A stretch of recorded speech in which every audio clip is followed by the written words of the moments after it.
want to talk today about why you shouldn't rush into any relationship and why you should always wait for God's best. Because God, He always has a plan for you, and He always wants what's best for you.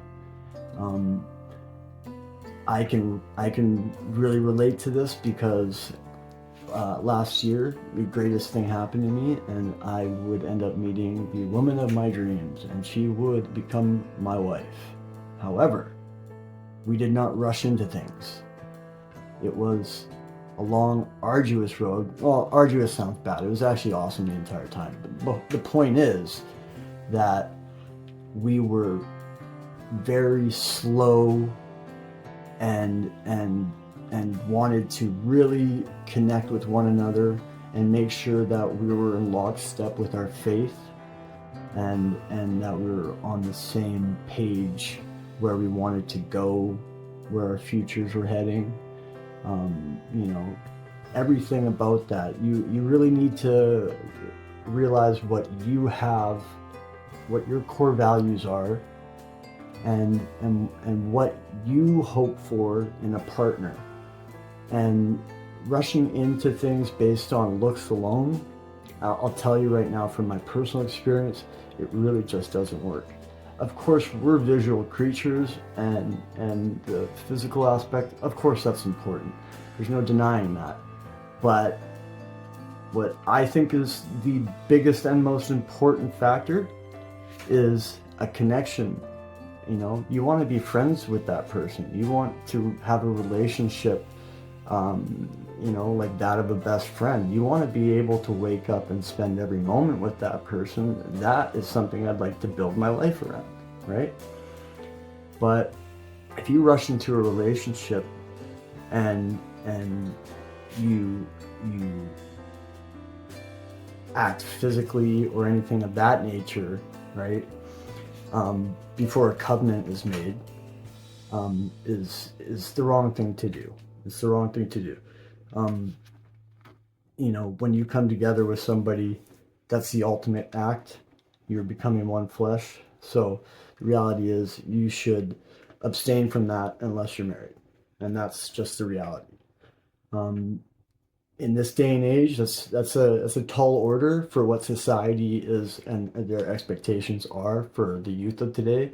And I mean, that's unfortunate, but there's a reality there. It comes down to your values, how you were raised, and what you want for your life.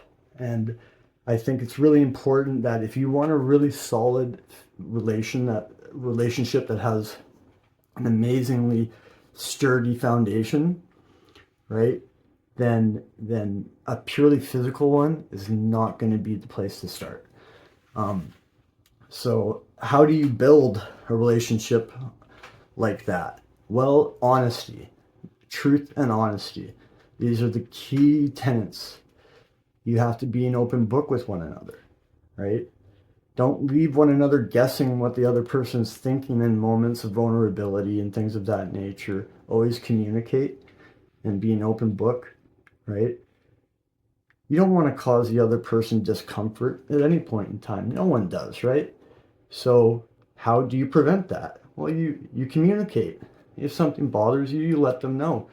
If you equip me with the ability to talk to you about any scenario or situation, if you equip me with that, then I can be a better help, and I can realize when scenarios or situations of discomfort might arise and avoid or help to navigate around them, right? Equip me with the ability. And how do you do that? It's communication, trust, right? And yeah, like I said, it's a relationship, and you want to be best friends with that person, right? So there's a lot of key values you need to have, and rushing into a relationship is really not a good way to find out if that person has any of those qualities that you could have a good foundational relationship with, right? Do they have it? How do you know if you're not taking time to really get to know all of those very, very intricate and unique things, right? There are a lot of tall orders too, and no one is perfect, so it is very give and take. You have to be an equal partner in all things. right? And concessions at all times, right? So, really, really important to always put, you know, faith in front of that relationship as well. You want to make sure that when you are coming together, becoming one, that you're doing it the right way. So that is a call to abstain until marriage. But other than that, take your time. The process is meant to be a fun and enjoyable one. So take your time. Anyways, take her easy. Deep peace. And now the daily verse. Desire without knowledge is not good. How much more will hasty feet miss the way? Proverbs 19, verse 2. This verse warns against acting on strong emotions without wisdom. Rushing into a relationship without discernment can lead to mistakes and heartbreak. Check it out.